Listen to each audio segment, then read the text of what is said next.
muerte de José Claro. José, que justamente sus hijos desde México están en un pleito con su hija de aquí, la que llaman Sarita, porque dicen que su padre firmó o modificó su testamento cuando ya no estaba en sus facultades. En ese caso, abogado, ¿cómo se podría procesar ese tema de que él hizo o modificó algo cuando ya no estaba en sus facultades? Bueno, si una persona no tiene sus facultades, no tiene el derecho o la ley no le da derecho a cambiar documentos legales, incluyendo testamentos. Pero la ley de la Florida en particular es muy o le da el derecho a una persona, aún no teniendo completamente las facultades, en esos momentos que recuperan las facultades. Nosotros todos tenemos experiencia de alguna persona que en un momento no nos reconoce y en otro momento fuera como si no a nada le hubiera pasado. Esos momentos, en inglés le dicen lucid moments. En la ley del estado de la Florida, en esos momentos una persona puede hacer una determinación sobre su testamento. En referencia a la situación que está ocurriendo, si una persona ejerce o causa que otra persona cambie el testamento en una manera inapropiada, ¿qué es lo que es inapropiada? Por violencia, por acosarlos, por eso, ese cambio es ilegal. Ese cambio es ilegal. El problema de la situación es que es bien fácil decir cuál es la ley. La ley es una cosa, prueba es otra. Y entonces lo que ocurre es que es difícil probarlo. Yo tuve una situación en que un cliente tenía un cáncer cerebral, que más situación que un cáncer cerebral para pensar que no tenía facultades.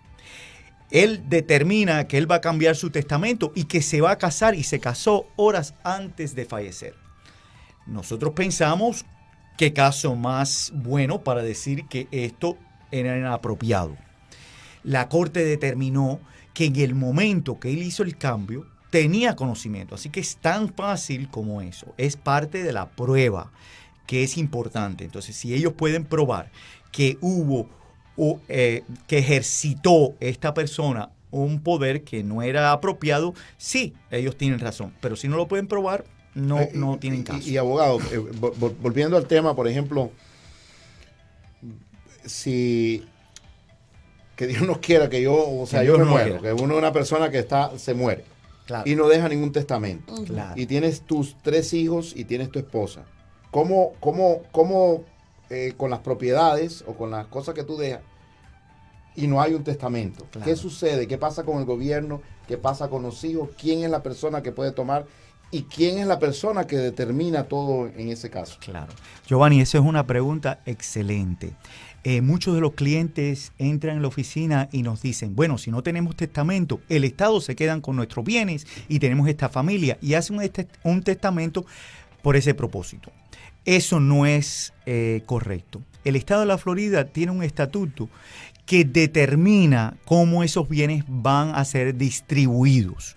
Y generalmente es como nosotros normalmente vamos a distribuir. Primero el esposo o la esposa, después los hijos, después vienen los hijos de los hijos, y si no tienen hijos, si no tienen esposa, a los padres, y así sucesivamente. Así que es un estatuto que generalmente tiene sentido común, que quiere decir que si nos morimos sin un testamento, eso va a ocurrir. Pero ¿qué es lo que pasa?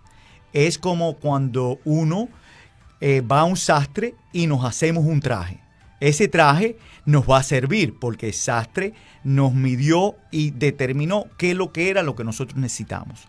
El estatuto es un saco que es para todo el mundo. Así que es posible que sea un poquito más grande para mí, un poquito más pequeño para él, que las mangas. Entonces, ¿por qué es importante el testamento? Porque nos da la potestad de determinar por nuestros métodos qué es lo que le va a pasar a nuestros bienes. En la ausencia de eso, en muchos casos, es muy triste, los hijos, los parientes empiezan a discutir quién coge qué y por qué. Y entonces el testamento básicamente determina y previene ese tipo de pelea cuyo el difunto no hubiera querido. Ahora, ¿qué es lo que pasa en la falta de un testamento o en la falta de un testamento que no haya sido buen organizado? Bueno, ese es el caso del ex dueño de los Dolphins, Joe Robbie, un hombre fenomenal que estuvo aquí, que empezó una organización, que creó un estadio, pero desafortunadamente de la manera que hizo su testamento, los impuestos causó que la familia perdiera el estadio y que la familia perdiera el equipo. Entonces, en ese caso es importantísimo. Pero, ¿quiénes necesitan un testamento más que otros? Si tenemos hijos menores de edad. Sumamente importante. ¿Por qué? De edad. Menores de edad. ¿Por qué? Porque si tenemos hijos menores de edad, en el testamento podemos hacer una sugerencia de quién nosotros queremos que se quede cuidando a nuestros hijos. En la falta de eso, el Estado, por un medio de un estatuto, va a escoger a alguien, y generalmente en nuestros padres de la misma manera. Pero ¿qué es lo que pasa? Muchas veces nosotros sabemos quién está más capacitado de nuestros parientes a hacerlo.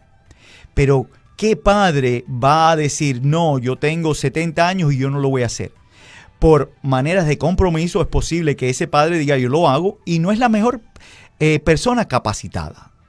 Y entonces nosotros no vamos a tener quién realmente se debería quedar con estos chicos, quién iría a ser la mejor persona. Entonces, si tenemos hijos menores de edad y eso nos importa de quién los va a cuidar, necesitamos un testamento.